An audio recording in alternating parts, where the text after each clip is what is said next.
The attitude of the wolf can be summed up simply. It is a constant visualization of success. The collective wisdom of wolves has been progressively programmed into their genetic makeup throughout the centuries. Wolves have mastered the technique of focusing their energies toward the activities that will lead to the accomplishment of their goals. Wolves do not aimlessly run around their intended victims, yipping and yapping. They have a strategic plan and execute it through constant communication.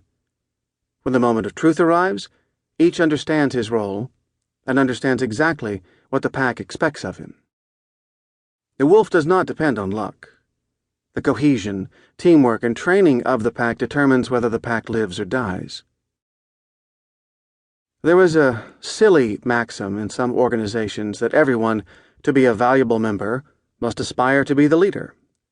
This is personified by the misguided CEO who says he only hires people who say they want to take his job. Evidently, this is supposed to ensure that the person has ambition, courage, spunk, honesty, drive, whatever. In reality, it's simply a contrived situation, with the interviewee jumping through the boss's hoops. It sends warnings of competition and one-upmanship throughout the organization rather than signals of cooperation, teamwork, and loyalty. Everyone does not strive to be the leader in the wolf pack. Some are consummate hunters or caregivers or jokesters, but each seems to gravitate to the role he does best. This is not to say there are not challenges to authority, position, and status. There are. But each wolf's role begins emerging from playtime as a pup and refines itself through the rest of its years. The wolf's attitude is always based upon the question, what is best for the pack? This is in marked contrast to us humans, who will often sabotage our organizations, families, or businesses if we do not get what we want. Wolves are seldom truly threatened by other animals. By constantly engaging their senses and skills, they are practically unassailable. They are masters of planning for the moment of opportunity to present itself, and when it does, they are ready to act. Because of training, preparation, planning, communication, and a preference for action, the wolf's expectation is always to be victorious. While in actuality this is true only 10% of the time or less, the wolf's attitude is always that success will come. And it does. People with a negative attitude brighten the whole room when they leave. Anonymous. Attitude is everything. Colonel Sanders was living out of the back of his car and seldom knew how he was going to get by from day to day.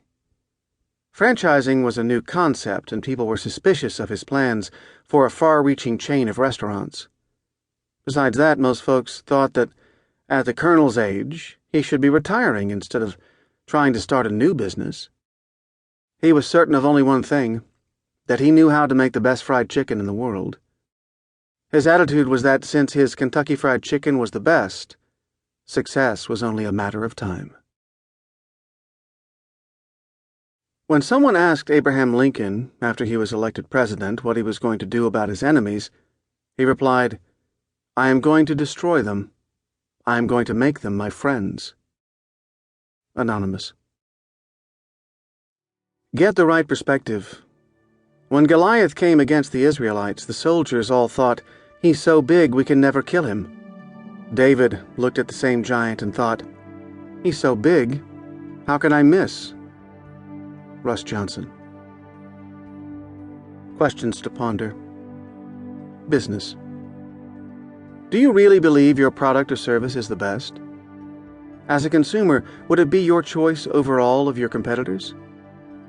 If not, what can you do about it? If the answer is nothing, shouldn't you think about making a change? Family. Your family takes its cues from you. If you are confident, so are they. If you expect failure, so do they. If you are insecure,